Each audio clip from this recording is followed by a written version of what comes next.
പീരുമേട്ടിലെ ചെറുകിട തേയിലത്തോട്ടങ്ങളിൽ red spider രോഗം പടരുന്നതും തേയിലക്കൊളുന്ത് കരിഞ്ഞുണങ്ങുന്നതും കർഷകരെ ദുരിതത്തിലാക്കുകയാണ്. കാലാവസ്ഥാ വ്യതിയാനമാണ് തേയിലത്തോട്ടങ്ങൾക്ക് തിരിച്ചടിയാവുന്നത്.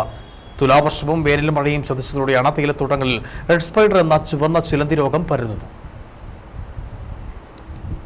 പതിവിന് വിപരീതമായി തേയിലക്കൊളുന്തിന് ന്യായവിലയുണ്ട്. എന്നാൽ കാലാവസ്ഥാ വ്യതിയാനം കൊണ്ടുണ്ടാകുന്ന രോഗബാധ ചെറുകിട തേയില കർഷകരെയും പൂട്ടിക്കിടക്കുന്ന തോട്ടത്തിലെ തൊഴിലാളികളെയും ദുരിതത്തിലാക്കിയിരിക്കുകയാണ്. അതിസൂക്ഷ്മമായ ചുവന്ന രീതിയിലുള്ള അണുക്കൾ ചെടിയുടെ ജലാംശം കുറ്റിക്കുടിച്ച് തേയില ചെടി നശിപ്പിക്കുന്നതാണ് ഇത്. രോഗം പകർന്നതോടെ പീരുമേട് താലൂക്കിൽ തേയില ഉൽപാദനം ഗണ്യമായി കുറഞ്ഞു. ചൂട് കൂടിയതോടെ ഇടുക്കിയിലെ വിവിധ പ്രദേശങ്ങളിലെ തേയിലക്കൊളുന്ത് കരിഞ്ഞുണങ്ങാനും തുടങ്ങി. മികച്ച വില ലഭിക്കുന്നുണ്ടെങ്കിലും ഉൽപാദനം കുറഞ്ഞത് കർഷകരെ പ്രതിസന്ധിയിലാക്കി. വെയിലായി കഴിഞ്ഞാൽ ഈ രോഗം മഞ്ഞ രോഗമാണ്.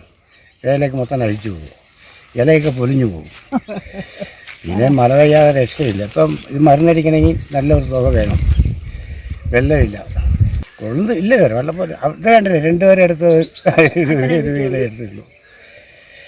അങ്ങനെയൊക്കെ 50-60 രൂപ കൊളുന്ത് എടുക്കുന്ന തേയിലത്തോട്ടങ്ങളിൽ പൂപ്പൽ ബാധയും രൂക്ഷമാണ്. തോട്ടമുടമകളും തേയില കർഷകരും പ്രതിരോധ നടപടി സ്വീകരിച്ചു തുടങ്ങിയിട്ടുണ്ട്. കയ്യോലിൻ എന്ന വെളുത്ത പൊടി തളിക്കുകയാണ് കൊളുന്ത് കരിയലിന് ഏക പ്രതിരോധ മാർഗം. കയ്യോലിൻ പൊടി കൊളുന്ത് ഇലകളിൽ തളിക്കുന്നതോടെ വെയിലിന്റെ കാഠിന്യത്തിൽ നിന്ന് ചെടികൾക്ക് രക്ഷ നേടാൻ സാധിക്കും. എന്നാൽ വൻകിട തോട്ടങ്ങളിൽ മാത്രമേ പ്രതിരോധ മാർഗങ്ങൾ സ്വീകരിക്കാൻ കഴിയൂ. വൻ തുക മുടക്കേണ്ടി വരുന്നതിനാൽ ചെറുകിട കർഷകർക്കും തോട്ടം തൊഴിലാളികൾക്കും ഇത് വളരെ ബുദ്ധിമുട്ടാണ്. പൂട്ടിക്കിടക്കുന്ന പീരുമേട് കമ്പനിയിലെ തൊഴിലാളികൾ ജീവിക്കുന്നത് യൂണിയൻ നേതാക്കൾ വിധിച്ചു നൽകിയ ചെടികളിൽ നിന്ന് കൊളുന്തു നുള്ളിയാണ്. രോഗം പടർന്നു പിടിച്ചതോടെ തൊഴിലാളികളും ദുരിതത്തിലായിരിക്കുകയാണ്. Idukki vision news, Upputhala.